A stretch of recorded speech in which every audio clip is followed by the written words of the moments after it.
Heading into year two, the hype around Trey Lance is building more and more every day.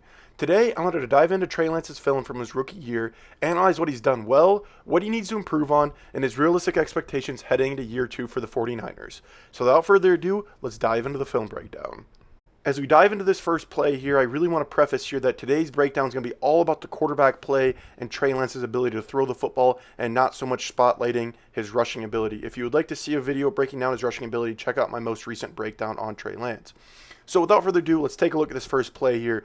We're going to see that the 49ers offense, they're dialing up one of their favorite concepts here out of 11 personnel, a little play action naked concept. And this is really just going to focus on Trey Lance's arm strength and his ability to throw off platform, which is so crucial in this 49ers offense. So as I freeze the frame here, we're going to see the D-end attacks upfield here, getting right up in Trey Lance's face, taking away the bootleg. With the defensive end closing in fast, we see Lance keep his poise here, keep his eyes downfield, finding his over route coming wide open, and now we get to see the incredible arm strength of Trey Lance, him falling backwards off his back foot, being able to sling it and drill it 10 yards, 15 yards down the field. I'll have to play roll from the top one more time. Just keep an eye here on Trey Lance's platform. Look how he's falling backwards off almost his back foot here, but still drilling this over route with great velocity, picking up a big chunk yardage play for his offense.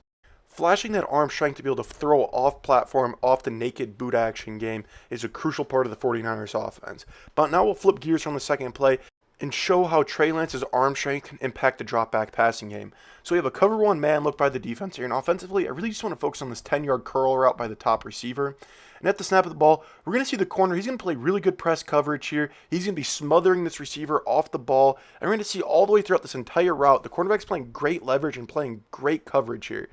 With the wide receiver getting little to no separation, it makes the window for this pass so small and almost minuscule. But like I said, we're going to let this play roll here. We're going to see Trey Lance show his arm velocity, show that arm strength, squeezing that ball low and into the outside, preventing that cornerback from getting back in and breaking up the pass.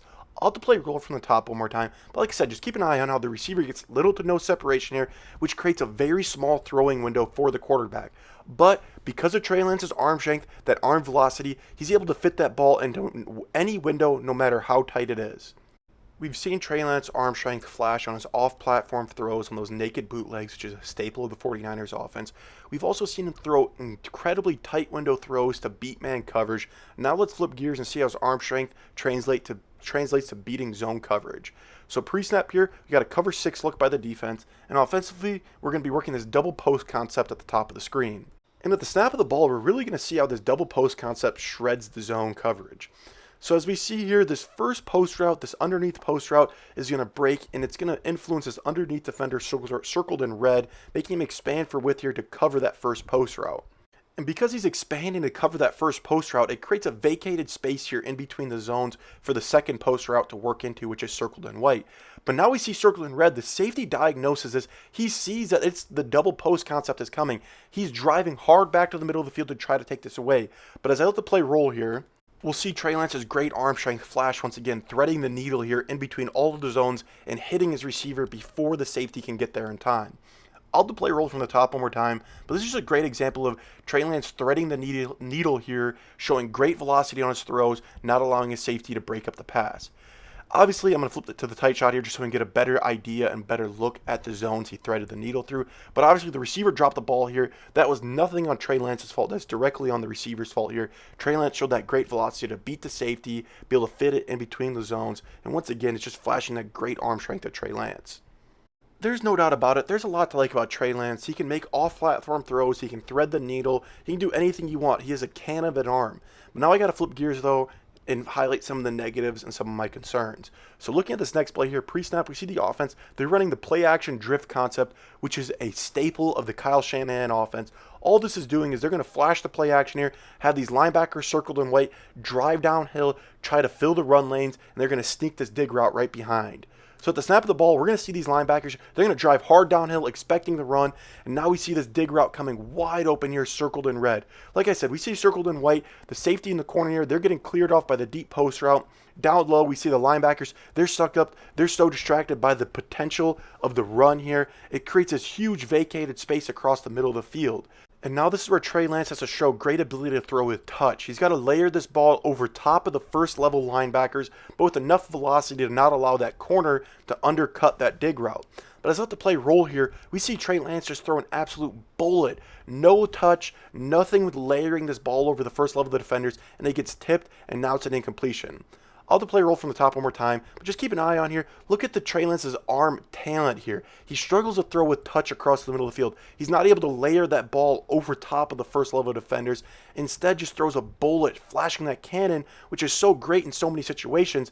But in this situation, it makes the ball get tipped, and it hurts the offense, taking away a huge chunk yardage play. Now, heading into this next play, I'm going to flip gears again here. I got to stay on the same subject as some of the negatives and some of my concerns of Trey Lance as a passer.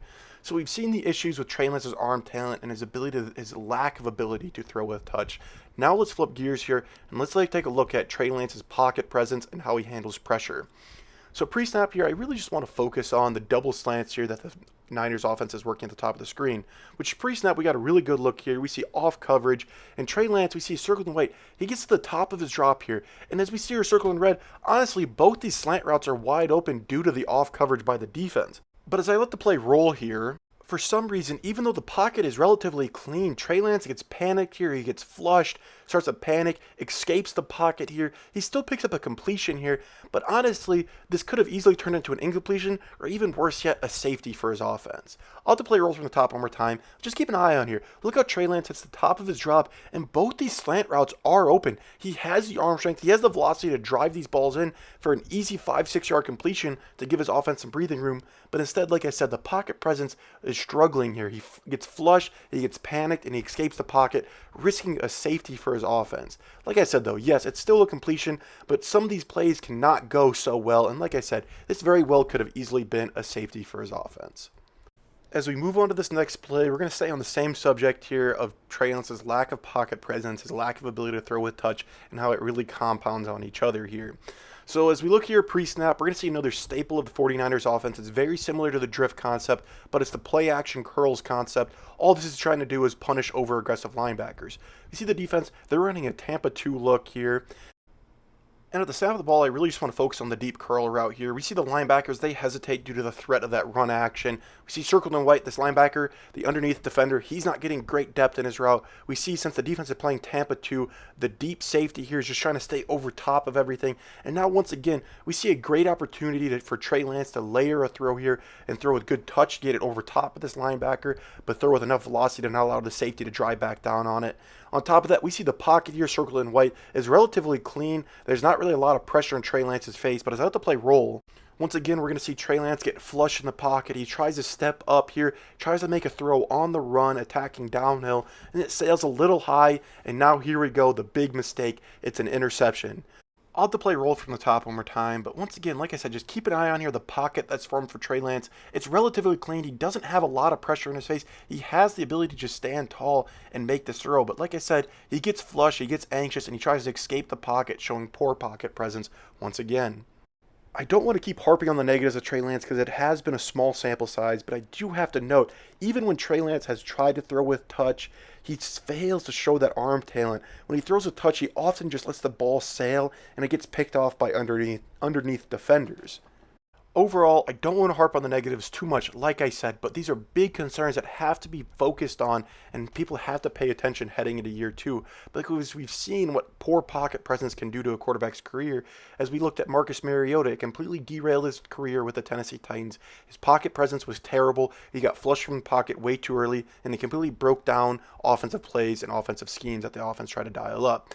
But like I said, overall though, Trey Lance is an incredibly talented passer. He has a cannon of an arm. He can sling the ball anywhere across the field. He's just trying to improve that arm talent now, trying to develop the touch as a thrower, be able to layer throws over top of the first level of defenders, but keep that velocity to hit and not allow those second level defenders to drive down on the passes.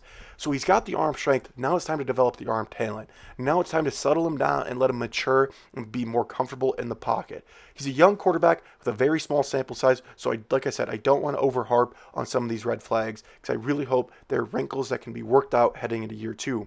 On top of that, it's not just the quarterback and the passing game that can of an arm he has, the rushing ability he has that brings the dynamic to this offense. We know the 49ers offense wants to be a run-first team, and Trey Lance fits that mold perfectly.